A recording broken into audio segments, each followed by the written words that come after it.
حضرت علی رضی اللہ تعالیٰ عنہ فرماتے ہیں،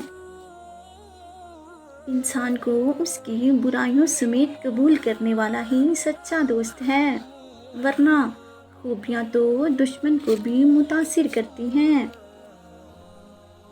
اچھا دوست جتنی بار بھی روٹھ جائے اس سے ہر بار منا لینا چاہیے، کیونکہ تسبیح کے دانے چاہیں جتنی بار بھی بکھر جائیں انہیں چن لیا جاتا ہے۔ اپنی دن کا آغاز صدقہ دینے سے شروع کرو، اس دن تمہاری کوئی دعا رد نہیں کی جائے گی، اور اچھی بات بتانا بھی صدقہ جاریہ ہے۔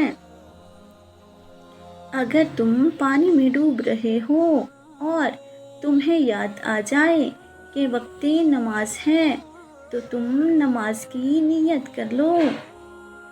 اللہ تعالیٰ نظر کیوں نہیں آتا؟ ایک یہودی حضرت علی رضی اللہ تعالیٰ عنہ سے کہا کہ تمہارا اللہ نظر کیوں نہیں آتا؟ حضرت علی رضی اللہ تعالیٰ عنہ نے کہا، تم سورج کو غور سے دیکھو۔ اس نے کہا، میں اس کو نہیں دیکھ سکتا۔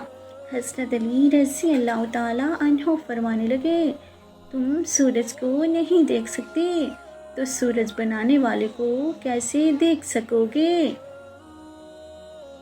حضرت علی رضی اللہ تعالیٰ عنہ فرماتے ہیں، انسان کو اچھی نیت پر وہ انعام ملتا ہے جو اچھے اعمال پر بھی نہیں ملتا، کیونکہ نیت میں دکھاوا نہیں ہوتا۔